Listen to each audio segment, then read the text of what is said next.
నా కాలర్ పట్టుకుని ఎందుకురా ఇలా తీసుకొచ్చావని అడిగేటీడు.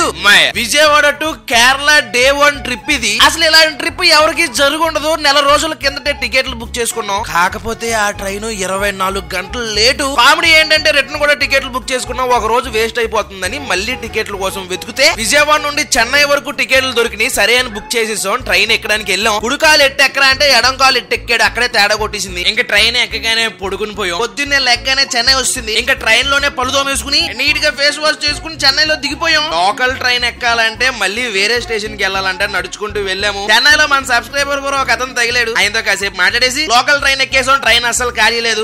మనకి ఎవరు తెలియదు కదా అని చెప్పేసి అలా కింద కూర్చుని పోయాం. బ్రేక్ఫాస్ట్ ఒక అటుముండు తినేసాం. ఈ లోపు తాంబరం అనే స్టేషన్ వచ్చింది. అక్కడ దిగిపోయాం. ఆ ఇండియా జెండా చూడండి ఎలా రెపరెపలాడుతుందో. అక్కడ నుండి కేరళ ఎర్నాకుళం ట్రైన్ ఎక్కాం. టిఫిన్ టైం అయిపోయింది. మాకు ఆకలిసేది. చెన్నై వచ్చాం కదా, చెన్నై సాంబార్ ఇడ్లీ ట్రై చేద్దామని తీసుకున్నాం. ఆ ఇడ్లీ పైన సాంబార్ పోసి ఇల్లు ఇడ్లీలో మైదా పిండి కలిపేస్తుంది అనుకుంటున్నాయా, గట్టిగా ఉన్నాయి. సాంబార్ టేస్ట్ అయితే బాగుంది. తర్వాత ఇది పొంగల్ అంట. దీని టేస్ట్ అయితే చాలా బాగుంది. వేరే స్టేట్ ఫుడ్ మనకు నచ్చదని పల్లెటూరు పచ్చళ్ళలో నుంచి పచ్చడి కూడా పట్టుకెళ్ళాం. మొత్తం 30 గంటలు జర్నీ చేసిన తర్వాత ఎర్నాకుళం స్టేషన్ వచ్చింది. లగేజ్ అంతా కిందకు దింపేసుకున్న తర్వాత ఈడు నా కాలర్ పట్టుకుని ఎందుకురా ఫ్లైట్ లో పట్టుకెళ్లేదని అడిగాడు. ఫ్లైట్ టికెట్ మన కేరళ ట్రిప్ బడ్జెట్ తో సమానం రానగానే అవును కదా మనకు అంత సీన్ లేదు కదా అని చెప్పి అడ్జస్ట్ అయ్యాడు. లాంగ్ లెంత్ వీడియో మన ఛానల్ నేమ్ కింద ఇచ్చా. పార్ట్ 2 లో కేరళ అందాలన్నీ చూపిస్తాను.